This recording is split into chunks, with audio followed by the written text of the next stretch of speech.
I spent those formative years racing around all around the local lanes, and of course I know this area like the back of my hand, and I was probably a bit of a hooligan back in the day with this and used to fly around like a loony. I expect I'd probably get locked up now if I did the same, but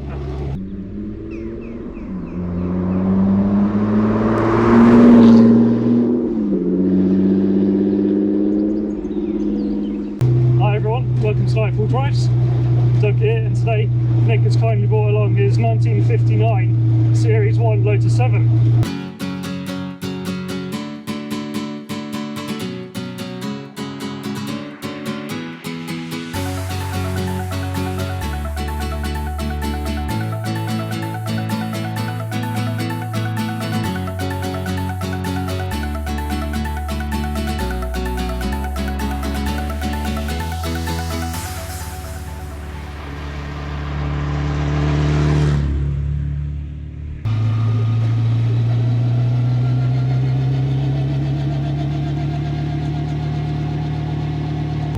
Thanks so much, Nick, for bringing your car out today. it's all right, my pleasure. I don't know where to start really. I mean, there's obviously a huge story about how influential the Lotus 7 was, but also this is a very sort of personal car to you that's you've done obviously a lot with. Yes. I mean, the real backstory is that this was my car when I was 19 years of age. That's amazing. And I bought it in 1972, and I think I was the 6th owner. So between 1959 and 72 it had 5 other owners, and I then had it for about 2.5 years and sold it on to a guy who owned it for the next 40 plus years. Yeah. He ultimately ended up living in Wales, and he did an awful lot to the car, and I've got all the supporting invoices for that work. For all the 40 years? Yeah, because he did, you know, everything that he did to the car, he kept records of, and of course that's really important because it's fully recognised by the Lotus Historic Register, yeah, which is of course crucial in older cars as being a, you know, totally original car. yeah. And so he bought it, had it for 40 plus years, and then unfortunately he died and his wife sold it as part of his estate, and he sold it to the guy who I then bought it back from, Yeah. who lived up in Lincolnshire. Okay. And I found the car again. I knew it was taxed, which you can find out by Googling. Yeah, so you knew it was still being used. Yeah, I knew it was still being used. And then to my absolute amazement, I picked up a copy of Absolute Lotus magazine. Didn't read it for probably a week, 10 days, and eventually opened it out, and there was a 4-page colour spread of my car. And of course, Yeah. I looked at the registration, and the registration of your first car, you never forget. Yeah. And there it was in all its sort of splendour, and I thought, well, Yeah. this is sort of telling me something, really. Yeah, absolutely. It sort of kind of had to be. So, Yeah, and what an incredible car to have it originally at that age as well. well, yes, yeah, I mean, courtesy of my grandfather leaving me some money when he died, and I spent half of that on the car. I bought it back in 1972. I bought it for £395, and I then sold it 2.5 years later for 410. But I wouldn't like to add up what I spent on it Well, yeah. in the time and the hours I spent either in it, under it, or on it.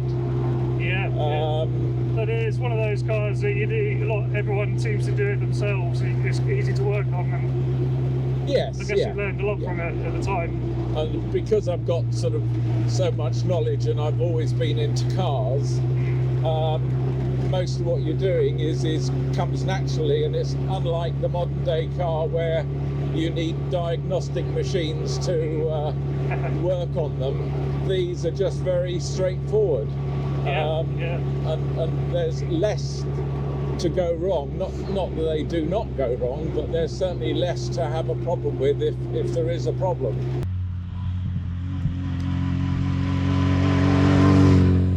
This is, I think, 2 years after it was launched in '57. Yes, yeah. This car was the first car out when Lotus moved to their new factory in Cheshunt. Oh yeah. And this is number 750, and it was the first car, as I say, registered on October the 1st, 1959, and it was the first car out of Cheshunt. So yeah, there was a number of other cars beforehand. All the numbers don't necessarily add up to 750, but that was sort of record keeping and actually how they numbered the cars back in the day. But there's a guy called John Watson from the Lotus Historic Register. He has all the factory records, and what he doesn't know about Lotus Sevens is not worth knowing about. And so he has all the records, and he knew this car, and he knew all the owners of the car prior to me having it, and then afterwards, and then obviously me now buying it back. So he keeps all those records up to date. Yeah, that's good. Yeah, I think as for modern Lotuses, you can do the certificate of provenance, and there's a nice certificate with some background information and stuff. But when you're going back this far, you know, it's nice to hear you have all that. You have all that info. Yeah, quite. It's a really special car in a number of ways, but I guess I'm struggling to think of another car that is still in production today with a very similar blueprint. Yeah, I mean, it's the history of where it came from, and the connection. Obviously, Colin Chapman and Lotus have such an unbelievable reputation. Not just for road cars, but obviously probably even more so for the Grand Prix and racing cars in general. And his mantra was build everything as light as you can do. And of course that's where the history of this, because back in the day these were very, very competitive and very quick cars. Absolutely. And it's just I think the '60s was the real start of the F1 sort of heyday. But yeah, people were used to these in motorsport straight away, weren't they? And they blew everything else away at the time. Yes, I think. I mean, I did some sprints and hill climbs with this, but it hasn't got any really great racing pedigree as such. So it's not spent a lot of time on the track, as far as I know. Apart from the little bit I did, and I don't know whether anybody else did anything. That's probably a good thing for now, isn't it? You know that it's been reasonably well treated. Yeah.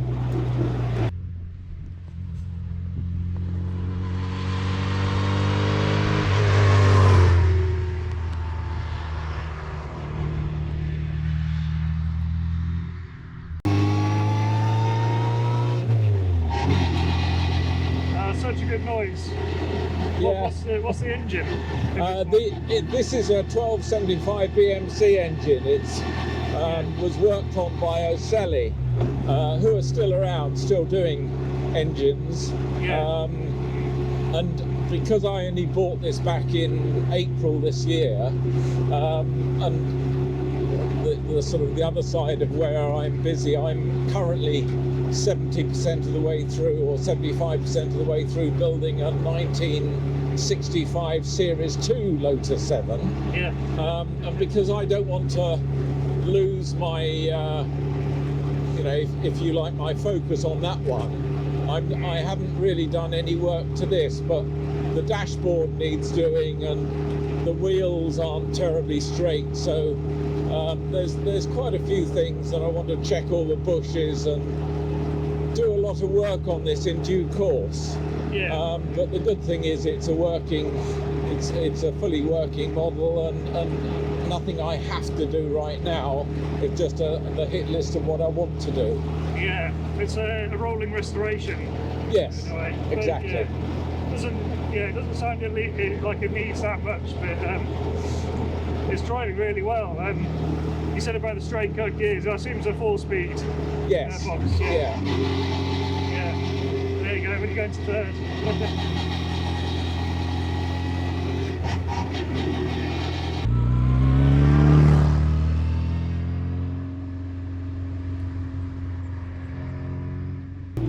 Yeah, so I was brought up and with these friends on a farm, and they had Lotuses, and that's where I suppose my love of cars, and I spent a lot of time working on cars, and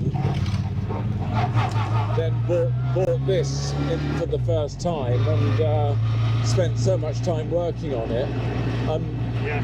Because of the Lotuses in the connection, and of course also I went to the 1963 British Grand Prix at Silverstone, where Jim Clark won it, and then that's what got me interested in motorsport. And then I went to every Grand Prix at Silverstone for the next, well, because in those days it was shared between Brands Hatch and Silverstone, and so I went to Silverstone every other year and saw Clark win 3 British Grand Prix, 63, 65 and 67. And that was my love of Lotus, really. And I've always been into Lotuses and followed Lotuses and all the Lotus drivers over the years.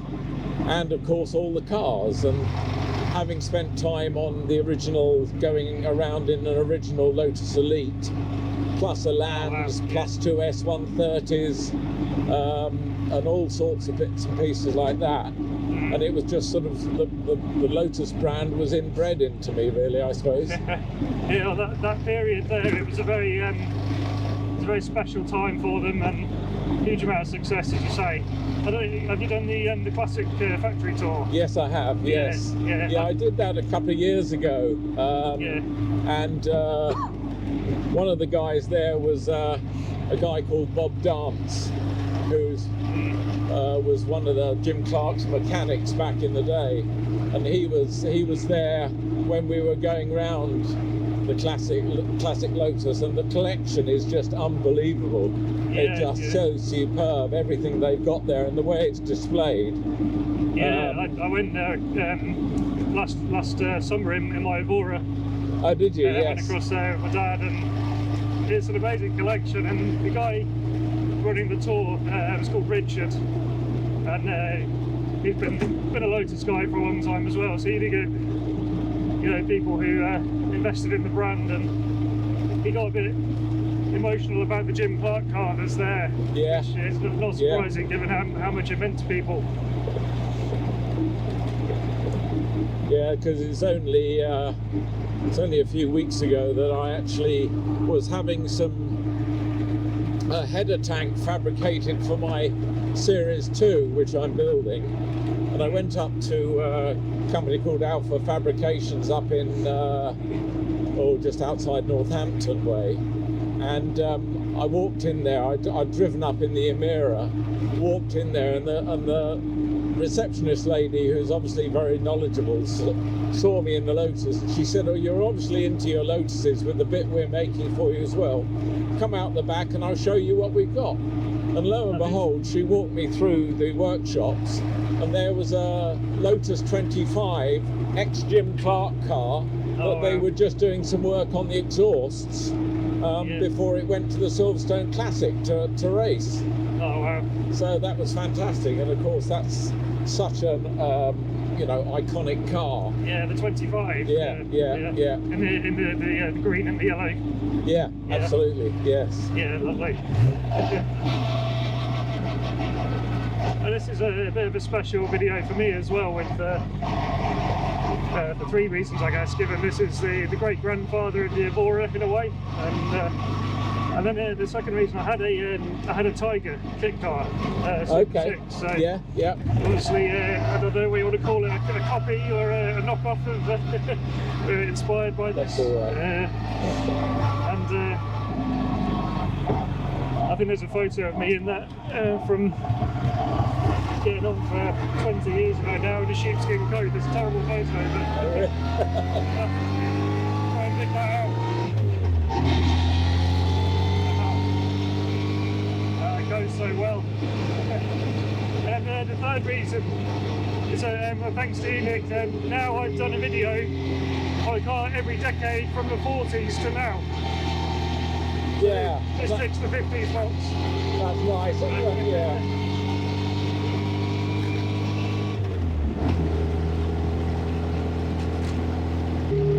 It must have been at the time one of the quickest cars you could have bought. Well, I mean, back in the day when I first owned it, my parents lived up in Weston and not far from Hitchin, and I spent those formative years, 19, 20, 21, racing around all around the local lanes, and of course I know this area like the back of my hand. And I was probably a bit of a hooligan back in the day with this, and used to fly around like a loony, I expect. I'd probably get locked up now if I did the same. But this is still a lot of fun. This sort of wafting around the country lanes.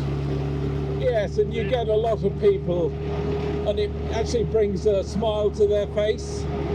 Yeah. We saw even this morning a couple of passers-by. You can't help but be interested.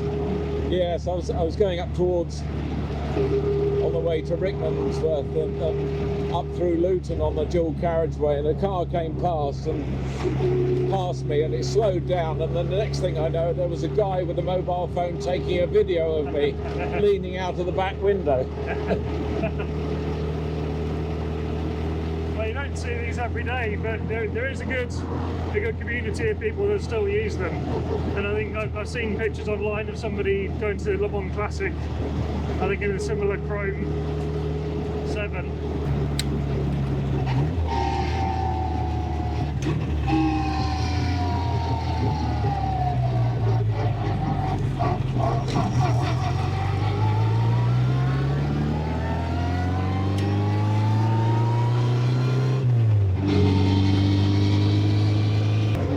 Backfires on the overrun then as well. Yeah. It does bring out the child in me, these sort of things. Oh, I know, it's just great fun just to be back driving it again, and we get so used to modern cars and the comfort and everything that they have, all the bits and pieces, and you forget how raw these vehicles are, and how, I don't know, I can't think of the word to describe them, but it just makes the journey of such an event. Yes. It sounds like you might have some big plans, I guess, if you're going to do some long trips down to Le Mans Classic or... Yeah, well, I've been asked, although I'm not quite sure I'm going to be able to make it, but I've been asked to go to the Spa 24-hour race next year. In this with a bunch of other guys in sevens, so I'm going to try and do that if I can. That's incredible. When I went over to Nice this year, there was a convoy of Elises on the Eurotunnel. Was there? Yeah. I kind of joined in my car at random, but to see a convoy of these on the way to Spa would be incredible. Yeah, it's such good fun.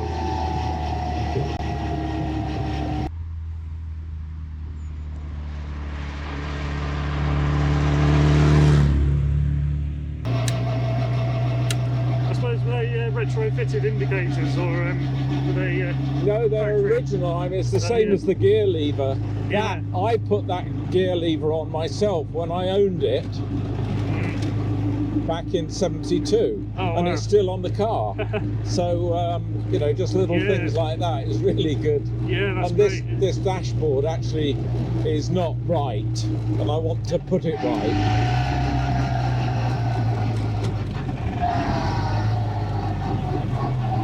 There's somebody move things around, or yeah, I'm not sure. I mean, when it was obviously the work was done on it, they've obviously, because this all moves, so it's not properly done,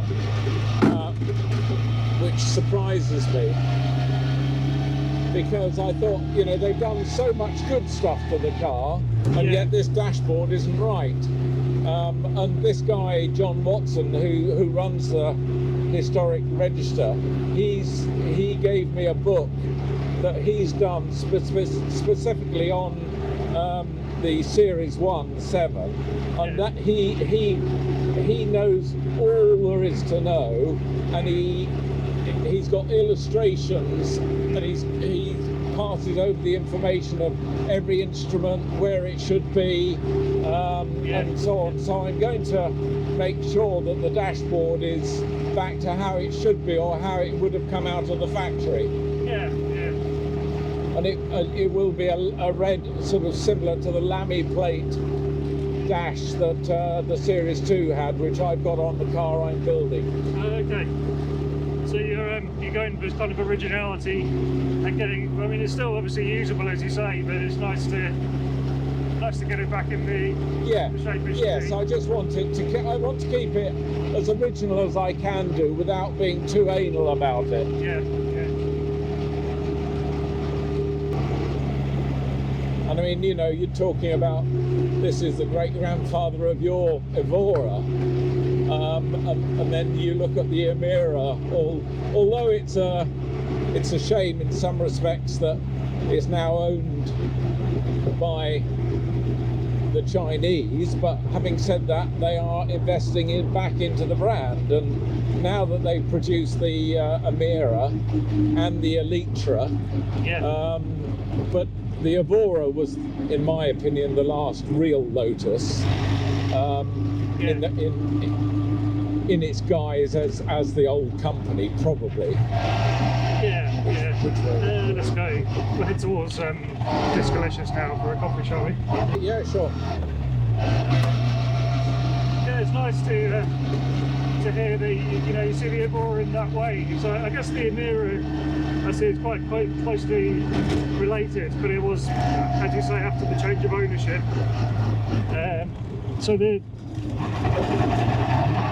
But it is good to see the amount of investment going on. Oh yes, and to go up to the factory and to see the investment they put into the new factory. Yeah.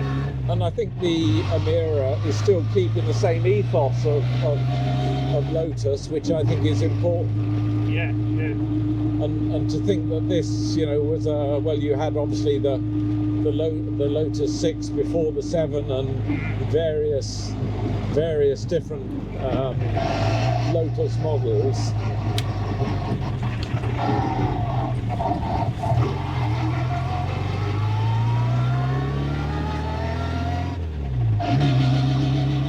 Take a left. Yeah. Yeah, I think they're going to end up with two different groups of customers now. We've got the, I guess you could call us the old school Lotus fans, and the new generation who will be using the electric ones, and maybe even the Emira's got kind of a different, obviously a wider group of people using them. So it's good to see, but at the same time, I don't know if they're going to continue. Yeah, sort of I mean, that's a big unknown, isn't it, as to where the brand will go to. But in my book, you know, anything connected to Colin Chapman is good. And as I said, this Malcolm Ricketts day, I went to Clive Chapman. His son was there, because he's obviously the guy that runs Classic Team Lotus, and it was lovely that he was there to support, to see all these old Lotuses. Yeah. Oh, in here. It's just here, Yeah, I'll stop off for a coffee and have a look around it, if that's alright. Yeah. Oh.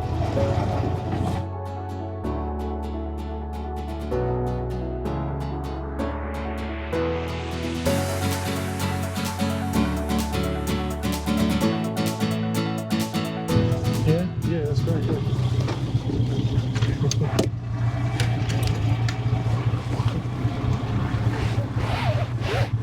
7. Series 1.7. Yeah. So Yeah. Well, no, this is. Oops. Oh, I don't need that one really. Oh. There you go first. Thank you. Oh, I had one for quite a while. Oh, did you? It had a full race BDG in it. Oh, bloody hell. Stupid. Yes, yeah, yeah. It was never pointed in a straight line. Yeah, no. Well, we've done very well today. It's been. It's beautiful. Who polished that? To an inch. Takes, well, it can get better than that, but I've only owned it for a few months, and because I'm building another Lotus 7, and I don't want to lose focus on that and mess about with this. So I'm actually, this just gets put in the garage and left at the moment until I finish the other one. Otherwise I won't finish What's the other one. going to be? That's a Lotus 7 Series 2, 1965 car. Right. This is a 1959. This was quite old. It's on strange wheels, isn't it? Yeah, but they were originally on wire wheels. Were they? Yeah, yeah. Oh, of course. Yeah, yeah, yeah, I yeah. thought it was a 6 when I saw it.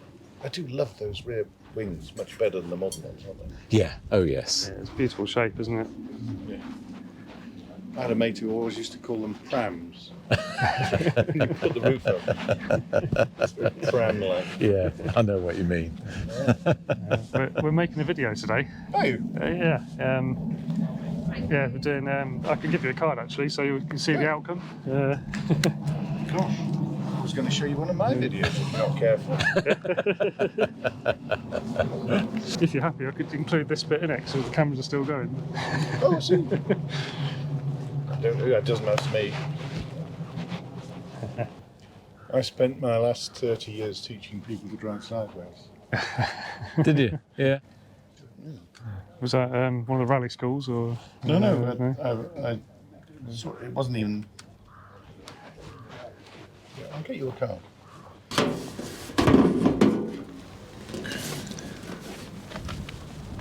There we go. Are they Webbers, twin Webbers? No, they're twin SUs. SU.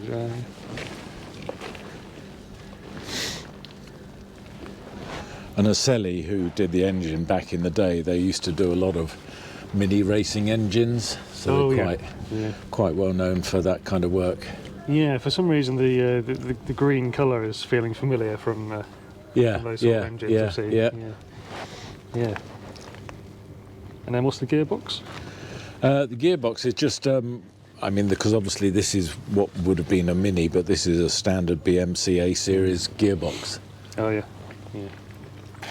But it was just rebuilt not that long ago by Heathrow Transmissions, so it's now a straight cut box, hence the wine. Oh yeah. Well, I feel that gives it a motorsport feel to the car. It's no bad thing. And it's very clean in there. It's cleaner than my Tiger was. No, it'll be better than that when I get a chance. Yeah, it's lovely.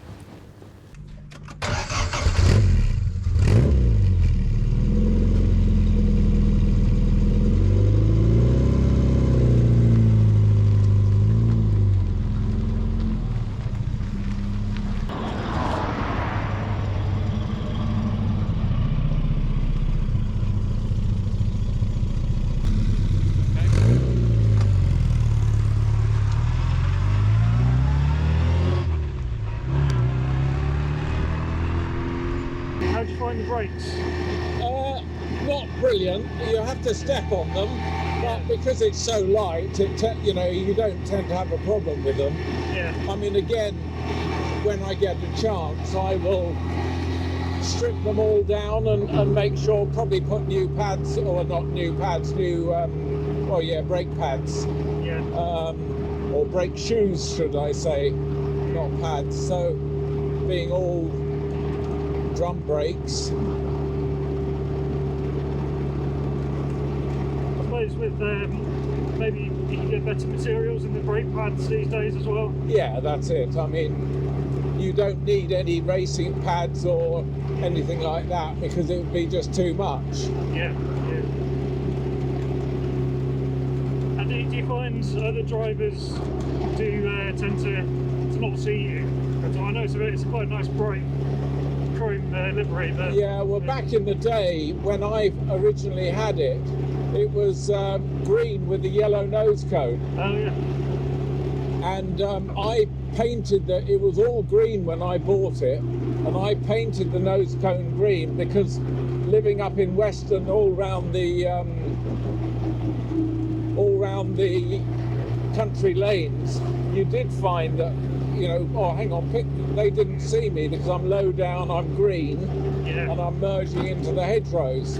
Yeah. So I painted the nose cone yellow, and that did make a difference. Yeah, that's good. Yeah, these days both of my sports cars are dark blue, and I have the lights on, or if it's DRLs. Yes, yeah. But I suppose you're in mirror, you haven't got to worry about it. No.